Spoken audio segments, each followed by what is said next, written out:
Speaking of somebody that's looking to start cooking, the Dogs, Georgia heading to Auburn minus 14.5. This is a 3:30 CBS. Enjoy it because it's one of the last few that you're going to get of that SEC on CBS 3:30 this year, ending up that first away game for Carson Beck. But I just got to ask you, Jake, is this the game with kind of some of the way things are trending with injuries for Auburn, and then Georgia getting healthier? Is this where Georgia starts to really be Georgia this year?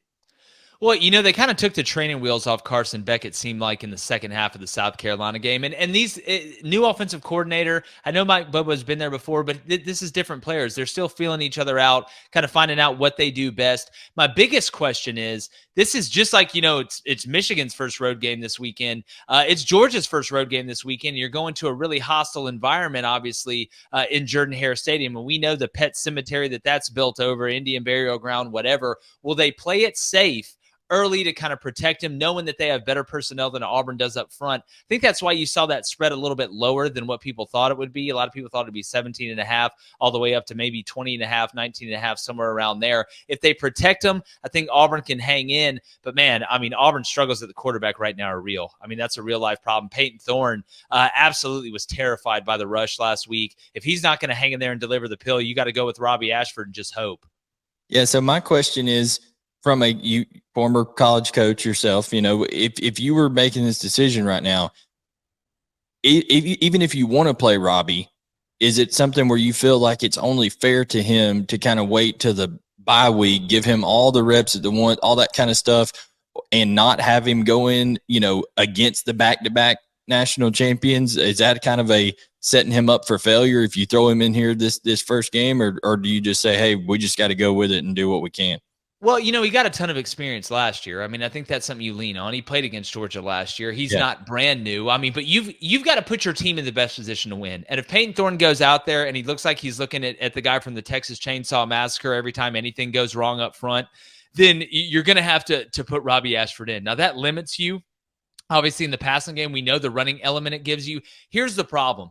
You've got to have an advantage somehow. So with Robbie Ashford in there, he can run it. Do you go really fast and try and go up tempo and try and get guys more open to make the throws easier by going faster?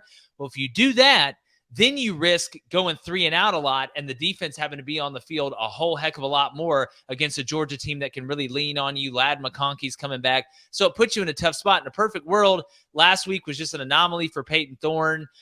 He just didn't handle the 12th man well, and now you're back at home. He's kind of back to himself a little bit, even though he hadn't been the greatest quarterback of all time this year. Nobody really expected that. But Hugh Freeze in a tough spot.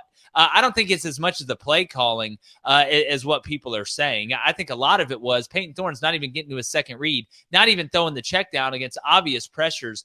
So you got to make a decision quick because this is the Auburn-Georgia game, man. Even though it's year one, we know expectations are always high in the 3-3-4.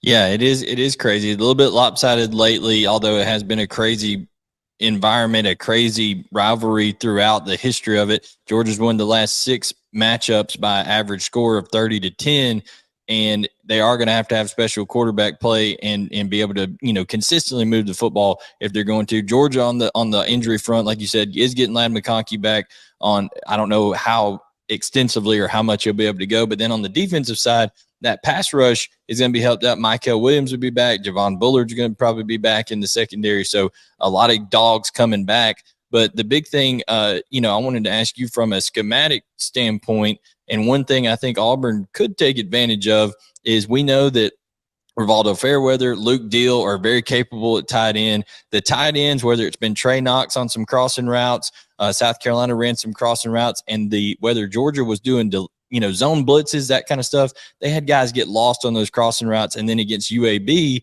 the sniffer back, the H back that Hugh Freeze has employed in the past, they lost him out of the backfield in some man coverage. So Georgia's linebackers struggling with eye discipline. Do you think Hugh Freeze, obviously he'll see that in film, do you think that's something they're capable of taking advantage of?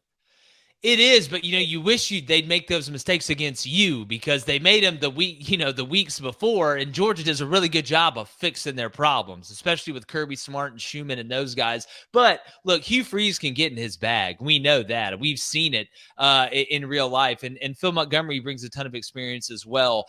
So yes, in some instances, But typically great teams and great defenses, especially with the cats Georgia has running around that are getting healthier now, they don't make that same mistake twice. But I would not be shocked at all if you saw a bunch of weird formations, maybe some polecat where the tackles are extended out on the outside, getting some crazy motions, some tight end delays, some throwbacks and things like that to try and at least keep Georgia on their toes, which will soften them up for your base stuff, your bread and butter. Because, I mean, look, Auburn's run the ball, pretty well. It hadn't been a problem running the ball. It's having that other element. I mean, even against Texas A&M at one point, I mean, Jarquez Hunter was averaging 8 yards a carry, and I don't think the pass pro was that bad. So if you can kind of spread them out, you can kind of, delete that pass rush. South Carolina did a really good job in the first half, like I said earlier, supplementing the lack of a run game with those perimeter throws, and it kind of slows down that pass rush. Colorado did the same thing to TCU in the first half.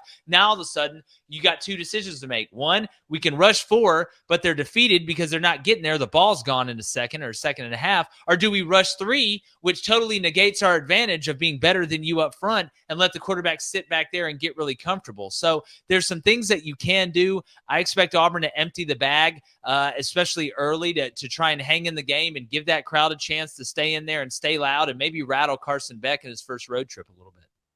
Yeah, and you mentioned getting in the bag. We know Hugh Freeze can.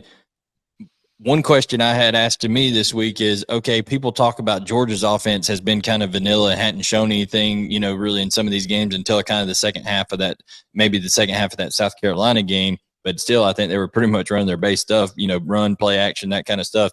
Do you feel that this Georgia defense has not necessarily shown everything they have because they haven't really had to yet? Do you think there's some packages and some pressures and stuff like that Georgia pulls out for the first time this year against Auburn?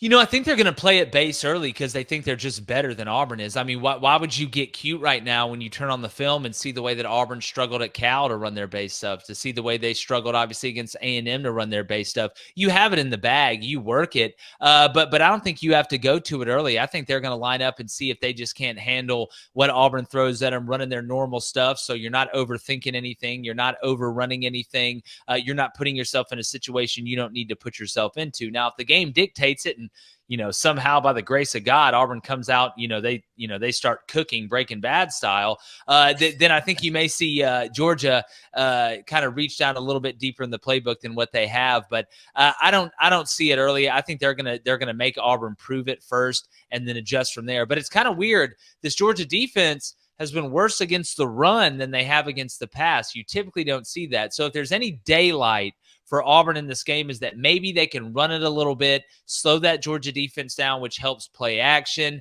gives you that extra half second, that extra second to keep your eyes downfield and find the open player. And you talked about the quarterback play being bad and all that kind of stuff. I know you have a million terms that you're able to throw around and use for stuff, but me and my guy Andy Stowe on here, who he joins us sometimes, he's a super fan of our shows. We've started using the term hashtag hot dog water, because if you've ever seen in that package there at the grill, that's nasty stuff, that hot dog water. So feel free to use it. Oh no, without a doubt. I mean, it is. It's absolute hot dog water. I mean, it's boiling the hot dog, then it's getting a cup with ice and pouring the hot dog water into the ice and having to drink it in front of 90,000 people. That's a great image right there. Then turning the rest of it into a popsicle. Ooh, hot dog popsicle. Hot dog watersicle. Oh God. Lord. Bad stuff. Now for dessert in North Korea. No doubt. We'll go rapid fire to end off with these other games. Oh, well, we didn't get does Auburn cover the 14.5 or not? What do you think?